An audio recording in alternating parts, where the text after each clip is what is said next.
एक 28 साल की विधवा महिला जो कि बेहद ही खूबसूरत है और उसकी खूबसूरती के चारों तरफ मोहल्ले में चर्चे हैं।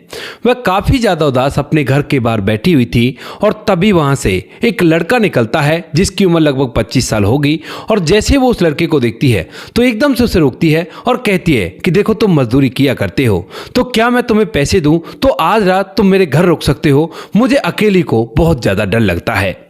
अब इस बात को सुनने के बाद जो लड़का होता है वो काफी ज्यादा हैरान होता है और उसके बाद उसकी तरफ देखकर इस बात के लिए हामी भर लेता है।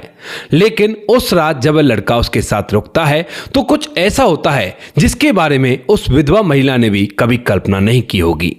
क्या हुआ था ऐसा, पूरी सच्चाई के बारे में जानने के लिए वीडियो को अंत तक जरूर देखें। नमस्कार दोस्तों, मेरा नाम है जीतू और आप लोग देख रहे हैं ब्रांडमैन चैनल। वीडियो को ज्यादा से ज्यादा शेयर करें और चैनल को सब्सक्राइब करना ना भूलें ताकि मेरा हौसला बढ़ता रहे।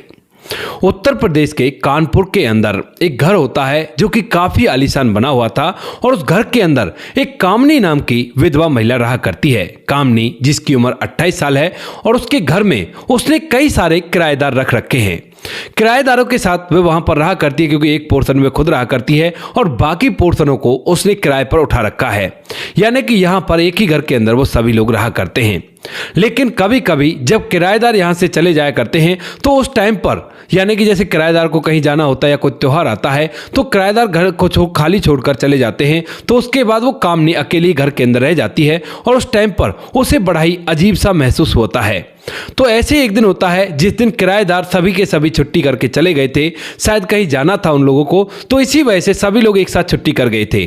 तो यहाँ पर कामनी उस बड़े से घर के अंदर अकेली रह जाती है और उसके बाद वह इस बात से काफी ज्यादा परेशान होती है। घर के बाहर एक चबूतरा बना हुआ था छोटा सा, और उस चबूतरे पर बैठकर यही सोचती रहती है कि आज तो वो अकेली है और किस तरह से घर के अंदर रहेगी, क्योंकि इतने बड़े घर में उसे डर भी लगा करता है।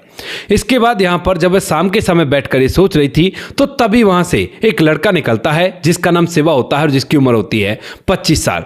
25 साल का शिवा वहीं पर मजदूरी किया करता है और अपने परिवार के लिए पैसे भेजा करता है। अब जैसे वो शिवा को वहां से जाता हुआ देखती है तो उसके बाद एकदम से वह उसकी थोड़ी बहुत जाना पहचाना करती थी तो उसे रोक लेती है, कहती कि रुको जरा, मुझे तुमसे कुछ काम है। उसके बाद शिवा रुकता है और जो कामनी होती है वो उठकर उसके पास जाती है और डरते हुए उससे कहने लगती है, देखो तुम ना मजदूरी किया करते हो और तुम्हें पैसों की जरूरत है, तो मैं ना तुम्हें पैसे दे दूंगी, लेकिन आज रात तुम ऐसा करो, मेरे साथ मेरे घर में रुक जाओ, आज की बात है। अब इस बात को सुनकर यहाँ पर जो शिवा होता है वो थोड़ी देर तक सोचता और कहने लगता है कि ये आप कह क्या रही हो, लेकिन तभी जो कामनी है वो बताती है कि दरअसल ना मेरे किराएदार यहाँ पर नहीं है और कोई मेरे पास नहीं है, मुझे अकेली को बहुत ज्यादा डर लगा करता है, तो आज कैसे भी करके आप रात को मेरे घर पर रुक जाओ ताकि मुझे डर न लग सके और मुझे फील हो कि कहाँ कोई है यहाँ पर, ताकि मैं आराम से सो सकूँ घर के अंदर। जो पैसे आपको चाहिए वो पैसे आपको मिल जाएंगे। अब इस बात को सुनकर शिवा थोड़ी देर के लिए सोचता है और सोचने के बाद कहता है कि ठीक है, ऐसी बात है तो मैं अभी घर जा रहा हूं, घर से खाना पीना खाकर मैं यहीं पर आ जाऊंगा और आज रात को आपके पास ही रुक जाऊंगा। ऐसा कहकर जो शिवा है वो तो वहां से चला जाता है, लेकिन शिवानी को डर लग रहा है कि अगर वो नहीं आया तो उसके बाद उसकी रात कैसे बीतेगी, और दूसरा डर ये भी लग रहा है कि वो जवान लड़का है और वह भी काफी ज्यादा खूबसूरत है और रात को एक ही घर के अंदर रहे तो कहीं कुछ ऐसा वैसा ना हो जाए जिसके बारे में वह कल्पना भी नहीं करना चाहती। ऐसा सोचकर वह डरी सहमी सी घर के अंदर बैठी रहती है और तभी वही होता है जिसके बारे में शिवा बोल के गया था कि शिवा अपने वहां से कमरे से वापस लौट आता है। शिवा यहाँ पर आता है और यहाँ पर आने के बाद कहता है कि आप आराम से सो जाइए, यहाँ पर मैं हूँ, कोई भी दिक्कत नहीं है, मैं रात भर जागकर आपका पहरा दूंगा। अब ऐसा कहकर शिवा तो बाहर घूमने लगता है, लेकिन शिवानी कमरे के अंदर जाने के बाद भी सो नहीं पाती है। वह काफी ज्यादा डरी हुई थी, सोच रही थी कि कहीं ऐसा तो नहीं रात के समय ये रात का फायदा उठाए और उसके साथ मेरे साथ इस तरह की हरकतें कर दे।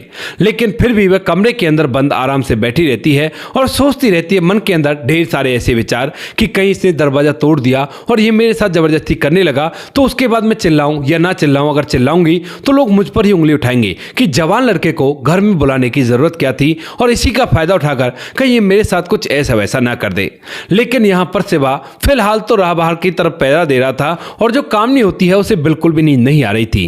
रात के समय हल्की सी उसकी जब आंख लगती है तो अचानक से जो शिवा होता है वह दरवाजे पर कुछ आहट कर देता है और उसके बाद जो कामनी होती है वो डर जाती है। कहती है कि कौन है? तो वो कहता है कि आप चिंता मत कीजिए, आप कैसे भी परेशान मत होइए, अभी तक आप सोई नहीं हो। मैं तो सोच रहा था कि आप सो गई होंगी और उसके बाद मैं भी सोने के लिए जा रहा था। अगर आपको अब भी डर लग रहा है तो मैं बाहर पहरा ही दे रहा हूं। आप ऐसा करो, आराम से सो जाओ निश्चिंत होकर, मैं हूं ना, मैं सब कुछ देख लूंगा। ऐसा कहकर वह उसे संतुष्ट करता है, लेकिन इधर से जो कामनी है वह अभी संतुष्ट नहीं होती है। यानी कि यहां पर उसे अब भी इस बात से डर लग रहा है कि कहीं उसके साथ कुछ ऐसा वैसा ना कर दे। न जाने कैसे शिवा को यह बात महसूस हो जाती है, शायद इस बात से कि इतनी रात को भी वो अभी तक सोई नहीं है निश्चिंत होकर। तो वह समझ जाता है कि ये क्या सोच रही है, तो इसीलिए वह दरवाजे के पास जाता है और कहता है कि देखिए, मुझे आप ऐसा वैसा मत समझो, मैं भी इज्जतदार घर से आया करता हूं। हाँ, गरीब जरूर हूं, इसीलिए मजदूरी मेहनत करनी पड़ती है कंपनी के अंदर, वरना हम लोग भी इज्जत रखा करते हैं और हमें पता है कि महिलाओं की इज्जत कैसी हुआ करती है। तो आप कैसे भी चिंता मत करो, आराम से सो जाओ, मैं बाहर हूं, कोई भी चिंता नहीं है। इस बात को सुनकर कामनी घर के अंदर सो जाती है और शिवा बाहर पहरा देता रहता है। धीरे धीरे समय बीतता है और ये रात कंप्लीट हो जाती है। सुबह सुबह उठकर जब कामनी देखती है कि घर के बाहर, तो वहां पर शिवा मिलता ही नहीं है। और उसके बाद जो कामनी है वो सोचने लगती है कि वो तो अपना पैसा भी नहीं ले गया और कितना अच्छा लड़का था, बहुत ही अच्छा था, और इसके जैसा अच्छा लड़का मिलना बड़ा ही मुश्किल है। इसके बाद वह उसे और भी ज्यादा अच्छा लगने लगता है और दूसरे दिन जब वह उसके घर के सामने से निकलता है तो उसके बाद वह उसे कुछ पैसे देने लगती है। लेकिन जो शिवा होता है वह मुस्कुराते हुए मना कर देता है। कहता है कि देखो, ये आपकी मजबूरी थी, जो कुछ भी आपने मुझे अपने घर पर बुलाया, और मजबूरी का फायदा नहीं उठाना चाहिए, यही मुझे मेरे परिवार ने सिखाया है। इस बात को सुनकर जो शिवानी होती है उसके दिल में उसके लिए इज्जत और भी ज्यादा बढ़ जाती है। और उसके बाद जब भी वह कभी आया जाया करता है तो यहाँ पर शिवानी कभी कभार उसे चाय पानी के लिए घर पर बुला लिया करती है, क्योंकि अब तो घर पर किराएदार आ गए थे तो अब ऐसी कोई भी दिक्कत नहीं थी। धीरे धीरे समय बीतता और समय के साथ साथ एक दिन बहुत तेजी से बारिश हो रही थी। और बारिश के समय में जब जो शिवा होता है वह वहां से अपनी कंपनी से वापस लौट रहा था तो रास्ते में कामनी का घर पड़ता है। वह जब शिवानी के घर के बाहर से निकलता है तो जो बाहर चबूतरा बना हुआ था उस पर शिवानी पूरी तरह से बेहोश पड़ी हुई थी। अब जैसे वो ये सब कुछ देखता है तो पूरी तरह से हैरान हो जाता है और उसके बाद एकदम से शिवानी को उठाकर देखने लगता है। जैसे वो शिवानी को छूता है तो उसे पता चलता है कि शिवानी को बहुत जोर से बुखार है और बुखार के कारण इसकी ऐसी हालत हो रही है। तो उसके बाद यहाँ पर जो शिवा होता है वह फौरन से एक ऑटो बुलाता है और उस ऑटो में शिवानी को बैठाकर हॉस्पिटल पहुंचाता है। हॉस्पिटल जाने के बाद डॉक्टर साहब दवाई देते हैं और दवाई देने के बाद वह कहते हैं कि थोड़ी देर में इसे होश आ जाएगा। और तभी जो शिवा होता है वो कहता है कि साहब देखो, ऐसा है, इसका ना अच्छे से अच्छा इलाज करना कि इसे कोई भी परेशानी ना हो। तो डॉक्टर साहब कहते हैं कि कोई बात नहीं, थोड़ी देर में रिपोर्ट जो ली है हमने उनके रिजल्ट भी आ जाएंगे और जैसे रिजल्ट आ जाएंगे तो उसके बाद हम आपको बता देंगे कि इनका इलाज कितने दिन चलेगा। लेकिन जब ये बातें हो रही थी तो उस टाइम शिवानी को थोड़ा सा होश आ जाता है और उसके बाद जब इन बातों को सुनती है तो मन ही मन उससे और भी ज्यादा प्यार करने लगी है। क्योंकि अब तक जब वो एक दूसरे से मिला करते थे तो दोनों के मन में एक दूसरे के लिए प्यार जगाया था और दोनों एक दूसरे को पसंद भी करने लगे थे। लेकिन दोनों एक दूसरे से नहीं कह पाते हैं क्योंकि यहां पर जो कामनी थी उसके पास अच्छा खासा रुपया पैसा था और इधर जो शिवा था उसके पास बिल्कुल भी पैसा नहीं था, वह मजदूरी किया करता था। कामनी तो अपनी तरफ से इसलिए नहीं कह पाती है क्योंकि वह एक विधवा है और वह शिवा के लायक नहीं है। इधर जो शिवा होता है वह इसलिए नहीं कह पाता है क्योंकि वह गरीब आदमी है और वह ऐसा कहेगा तो बहुत ही गलत होगा। यहाँ पर जब कामनी को होश आ जाता है तो वो कहने लगती है कि शिवा तुम क्या कर रहे हो यहाँ पर? तो वो कहता है कि मैं ही आपको लेकर आया था, आप वहां पर बेहोश पड़ी हुई थी, आखिर क्या हुआ था आपको? तो उसके बाद जो कामनी है वह बताती है कि मुझे ना बहुत जोर से बुखार चढ़ा और उसके बाद मैंने सभी से बोल दिया कि मुझे हॉस्पिटल ले जाओ, लेकिन कोई भी मेरी मदद करने के लिए तैयार नहीं होता है और सभी लोग बहाना बना देते हैं। इसी वजह से मैं वहां पर खड़ी बैठकर राह देख रही थी कि कोई आए और मुझे ले जाए, लेकिन कोई भी मुझे लेने के लिए नहीं आता है और खुद के आने की मेरी हिम्मत नहीं होती है। तो उसी दौरान अचानक से मैं बेहोश हो जाती हूँ और उसके बाद यहाँ पर मेरी आंखें खुलती हैं। इन बातों को सुनकर जो शिवा होता है वो कहता है कि कोई बात नहीं, आप आराम कीजिए, बाकी सब मुझ पर छोड़ दीजिए। यहाँ पर थोड़ी देर में उन लोगों की रिपोर्ट भी आ जाती है और जैसे रिपोर्ट आती है तो जो डॉक्टर साहब होते हैं वो बताते हैं कि देखो इन्फेक्शन काफी ज्यादा बड़ा हुआ है और इनको लगभग 5 दिन तक तो एडमिट रखना ही पड़ेगा। 5 दिन इलाज करने के बाद हम इसे यहाँ से भेज देंगे। शिवा जो होता है वो कहता है कि ठीक है, अच्छे से इलाज करो, कोई भी दिक्कत नहीं है और पैसे मैं आपको दे दूंगा। यहाँ पर शिवाही सारा पैसा खर्च करता है और धीरे धीरे जो कामनी होती है वो 5 दिन में पूरी तरह से ठीक हो जाती है। शिवा उसकी अच्छे से देखभाल करता है और देखभाल करने के बाद जब वह उसे अपनी बाइक पर बिठाकर वापस छोड़ने के लिए आता है तो अड़ोस पड़ोस वाले इन दोनों को देख लेते हैं और देखने के बाद कामनी के ऊपर उंगली उठाने लगते हैं। कहते हैं कि पति नहीं है तो देखो किसी के साथ इस तरह से बाइक पर घूम रही है, इसे बिल्कुल भी शर्म नहीं है। कामनी इन बातों को सुन तो लेती है लेकिन एक कान से सुनकर दूसरे कान से निकाल देती है।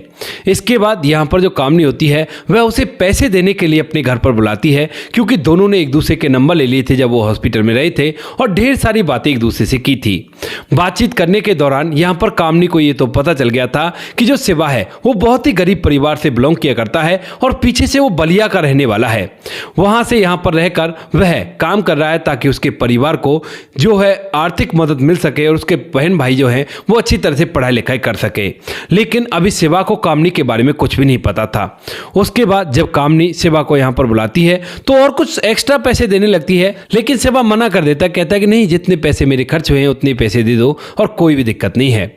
उसके बाद वो चाय पर बैठते हैं और चाय पर बैठने के दौरान यहाँ पर एक दूसरे से और भी बातें करने लगते हैं। और आज बातचीत के दौरान जो शिवा है वो कामनी से पूछने लगता है कि क्या तुम मुझे बता सकती हो कि तुम्हारे साथ क्या हुआ था और इस तरह से तुम अकेली क्यों रहा करती हो, क्योंकि अगर उस टाइम पर मैं नहीं आता तो शायद तुम इस दुनिया को छोड़कर चली जाती, क्योंकि डॉक्टर साहब बता रहे थे कि तुम्हारे दिमाग को बुखार चढ़ गया है और इसी वजह से तुम बेहोश हो गई थी। तो उसके बाद जो कामनी है वह एकदम से फूट फूट कर रोने लगती है और रोते हुए उसे अपनी पूरी कहानी बता देती है। कहती है कि मैंने और मेरे पति ने एक साथ शादी की थी और शादी के बाद हम लोग यहाँ पर रहने लगे थे। पति अच्छा खासा बिजनेस किया करते थे और उस बिजनेस से अच्छा खासा पैसा कमाया करते थे। उसी पैसे से उन्होंने ये इतना बड़ा घर तैयार किया है। उनकी ये गाड़ी है जो घर के अंदर खड़ी रहा करती है और जब भी कभी मुझे जाना होता है तो मैं ड्राइवर बुलाया करती हूँ तो और इधर उधर घूम आया करती हूँ। लेकिन उनके जाने के बाद अब जिंदगी पूरी तरह से बेरंग हो गई है, अब करूँ भी तो क्या करूँ। वो पूछने लगता है कि कैसे गए तुम्हारे पति इस दुनिया से। तो उसके बाद यहाँ पर जो कामनी होती है वह बताती है कि दरअसल वो बिजनेस किया करते थे और उनके ही बिजनेस पार्टनरों ने शायद उन्हें इस दुनिया से विदा करवा दिया है, क्योंकि एक बार सड़क पर कोई झगड़ा होता है और उसी झगड़े के दौरान कुछ अज्ञात लोग मेरे पति को इस दुनिया से विदा कर देते हैं। लेकिन उसके बाद जो उसके पार्टनर होते हैं वह घाटा दिखाकर उस कंपनी को अपने नाम ही लिखवा लेते हैं। ये सारा कुछ सुनने के बाद यहाँ पर शिवा को भी लगता है कि शायद उसके साथ ऐसा ही हुआ है और उसके बाद वो उसे सहारा देता है। सहारा देने के बाद धीरे धीरे समय बीता और समय के साथ साथ जैसे होली आती है तो होली के दिन यहाँ पर जो शिवा होता है जब वह अपने यार दोस्तों में होली खेल रहा था वहीं पर यानी कि कानपुर के अंदर, तो उसी दौरान उसे कामनी की याद आती है कि वो तो बेचारी विधवा है, उसके साथ तो कोई होली खेलेगा भी नहीं, तो क्यों ना उसके साथ होली खेलने के लिए जाऊं। ऐसा सोचकर वह गुलाल लेता है और अपनी बाइक को लेकर सीधा कामनी के घर आ जाता है। कामनी के घर आने के बाद जो शिवा होता है वह कहने लगता है कि आज तो मैं तुम्हें रंग लगाऊंगा और हम दोनों एक दूसरे के साथ होली खेलेंगे। लेकिन इस बात को सुनकर कामनी मना करने लगती है, कहती है कि नहीं, ये रंग लगाने से क्या फायदा, अगर रंग लगाना है तो सिंदूर का रंग लगाओ, वो भी मेरी मांग में, जिससे कम से कम हम दोनों एक साथ तो रहेंगे जीवन भर। अब इस बात को सुनने की देरी थी कि मानो शिवा इस चीज के लिए तैयार हो और इसके बाद यहाँ पर जो शिवा होता है वो कहता है कि सच में। तो उसके बाद कामनी हंसते हुए कहती है कि हाँ सच में ही। तो उसके बाद शिवा पूजा घर में जाता है, वहां से सिंदूर उठाता है और सिंदूर लाकर उसकी मांग में रंग भर देता है। यहाँ पर जैसे उसकी मांग भरी जाती है सिंदूर से तो उसके बाद कामनी एकदम से हैरान हो जाती है और कहने लगती है कि ये क्या कर दिया तुमने, यहाँ पर तुम्हें पता भी तो है इसका मतलब। तो उसके बाद शिवा कहता है कि हाँ मुझे पता है और मैं ना तुमसे प्यार कर बैठा था लेकिन मुझे कोई इशारा नहीं मिल रहा था और जब आज तुमने इशारा दे दिया तो उसके बाद मैंने तुमसे शादी कर ली है। इसके बाद जो कामनी होती है वो बड़ी खुश होती है और खुश होने के बाद दोनों एक दूसरे के साथ होली खेलते हैं। होली खेलने के बाद जो कामनी है वो अच्छे से कपड़े पहनती है, यानी कि उस तरह के कपड़े नहीं पहन रही थी जैसे वो विधवाओं की तरह पहना करती थी। अच्छे से सज सवर कर तैयार होती है और जैसे बाहर निकलती है तो अड़ोस पड़ोस की महिलाएं उसके बारे में बात बनाने लगती हैं। कहती है कि देखो इसे क्या हो रहा है, ये किस तरह के कपड़े पहन रही है, इसे जरा भी शर्म नहीं है। लेकिन वहीं पर शिवा था और शिवा को जैसे ये बात सुनती है तो वो एकदम कामनी के पास आता है और लोगों से कहने लगता है कि तुम्हारी तो घटिया ही सोच है और घटिया ही रहेगी। आज से ये मेरी पत्नी और इसके बारे में तुम लोगों ने अगर कोई भी बात कही तो फिर देख लेना मैं तुम्हारे साथ क्या करता हूं। ऐसा कहकर वह अड़ोस पड़ोस वालों का मुंह बंद कर देता है और उसके बाद कामनी और शिवा दोनों के दोनों घर के अंदर आते हैं। लेकिन तभी जो शिवा है वो कहता है कि ठीक है अब तुम्हारे साथ तो होली हो गई, लेकिन मैं अपने गांव जा रहा हूं अपने घर पर और वहां पर भी होली खेलनी है। ऐसा कहकर वह चलने लगता है, लेकिन तभी जो कामनी होती है वो कहती है कि रुको, मैं भी तुम्हारे साथ चलूंगी, अपने ससुराल को मुझे भी देखना है। अगर तुमने मुझसे शादी कर ही ली है तो अब वो मेरा ससुराल हुआ ना। तो इसके बाद शिवा उसकी तरफ देखकर मुस्कुराता है और कहता है कि अगर तुम्हें कोई प्रॉब्लम ना हो तो चलो मेरे साथ, बैठो बाइक पर। लेकिन तभी जो कामनी होती है वो कहती है कि बाइक पर नहीं, हमारे पति की जो गाड़ी है उसमें चलेंगे, क्योंकि वो भी ऐसी खड़ी हुई है और मुझे पता है कि तुम्हें गाड़ी चलानी अच्छी तरह से आती है। क्योंकि यहाँ पर जो शिवा था वह एक दूध की फैक्ट्री में काम किया करता था और वहां पर गाड़ी चलाने का उसका काम था। तो इसी वजह से जो शिवा होता है वह भी मुस्कुराता है और दोनों उस गाड़ी में बैठकर यहां से उसके पैतृक गांव में चले जाते हैं शिवा के में। और वहां पर जाने के बाद जब शिवा की मां देखती है कि खूबसूरत महिला को वह अपने साथ लेकर आया है तो पूछने लगती है कि बेटा ये कौन है। तो उसके बाद वो कहता है कि मां ये तेरी बहू है। वह पूछती है कि बेटा कैसे कैसे, तो वह बताता है पूरी कहानी और मां इस बात को सुनती है तो कहती है कि बेटी चिंता मत करो, विधवा होना कोई पाप नहीं है, इसमें तुम्हारे हाथ में क्या है। अब तुम्हारा पति चले गया तो कोई बुरी बात नहीं है और आज से तू हमारे घर की बहू है। लेकिन क्या करूं, हमारा टूटा फूटा मकान है और मेरे पास तो तुम्हें कुछ देने के लिए भी नहीं है। इस बात को सुनकर जो कामनी होती है वह एकदम से अपने पास से कुछ पैसे निकालती है और उन्हें अपनी सास के हाथ पर रखते हुए कहती है कि ये लो माँ जी, इनमें से जितने चाहे उतने दे दो और आपको इस चीज की परेशानी लेने की जरूरत नहीं है, क्योंकि मेरे पास रुपये पैसा है और कोई भी परेशानी आज से आपको नहीं होगी। इसके बाद जो सास होती है वो उसे धूमधाम से अंदर ले जाती है और गांव में जब ये बात फैलती है कि जो शिवा है वो बहुत ही अच्छी दुल्हन लेकर आया है और शादी करके लौटा है, तो लोग पूरी तरह से हैरान हो जाते हैं, क्योंकि शिवा के घर की हालत इतनी कंडम थी कि उसके हिसाब से उसकी शादी होने ही नहीं वाली थी। यहाँ पर शिवा और जो कामनी होते हैं वो दोनों के दोनों उस घर के अंदर कुछ दिन तक रहते हैं और यहाँ पर कामनी को बड़ा ही अच्छा लगता है। उसके बाद एक दिन जो शिवा है उसके पास उस कंपनी से फोन आता है, लेकिन तभी जो कामनी होती है वो उससे मना कर देती है। कहती है कि शिवा देखो, अब तुम्हें काम करने की जरूरत नहीं है, मैं हूं ना, मैं सब कुछ देख लूंगी, कोई भी परेशानी नहीं है। इसके बाद जो शिवा होता है वो कहने लगता है कि ठीक है तो कानपुर चलते हैं, लेकिन कामनी मना करती है। कहती है कि नहीं, कानपुर नहीं जाएंगे, हम लोग यहीं पर रहेंगे, क्योंकि गांव के अंदर जो शांति है और लोगों में अपनापन है वो शहर के अंदर बिल्कुल भी नहीं है। हम लोग आज से यहीं पर रहेंगे और तुम ना यहीं पर कोई छोटा मोटा काम कर लो। जो कामनी होती है जब शिवा से ऐसा कहती है तो शिवा भी इस बात को मानता है और कामनी अपने कानपुर वाले मकान को, जो हिस्सा उसका बचा हुआ था, उसमें भी किराएदार बसा देती है और यहाँ पर अपने पति के साथ बलिया के उसी गाँव में रहा करती है। उसके पति ने अब अपने लिए रोजगार खोल रखा है और उस रोजगार को चलाकर वह अपना जीवन यापन अच्छी तरह से कर रहा है। कोई भी कैसी भी दिक्कत नहीं है और वो लोग खुशियों के साथ अपना जीवन जी रहे हैं। तो दोस्तों ये थी आज की कहानी। आपको जैसी भी लगी हो कमेंट सेक्शन में बता देना। वीडियो अगर अच्छी लगी हो तो वीडियो को लाइक और चैनल को सब्सक्राइब जरूर करें, ताकि हमें थोड़ा सा हौसला मिल सके आप लोगों के लिए ऐसी अच्छी अच्छी वीडियो बनाने के लिए। इन कहानियों को सुनाने का उद्देश्य किसी को परेशान करना बिल्कुल भी नहीं है। ये कहानी आपको इसलिए सुनाई जाती है ताकि आप लोग इन कहानियों में से कुछ न कुछ सीख सको और अपने जीवन में उस चीज़ को अप्लाई कर सको। मिलते हैं किसी नेक्स्ट वीडियो नए टॉपिक के साथ, तब तक के लिए जय हिंद, जय भारत, जय हिंदुस्तान।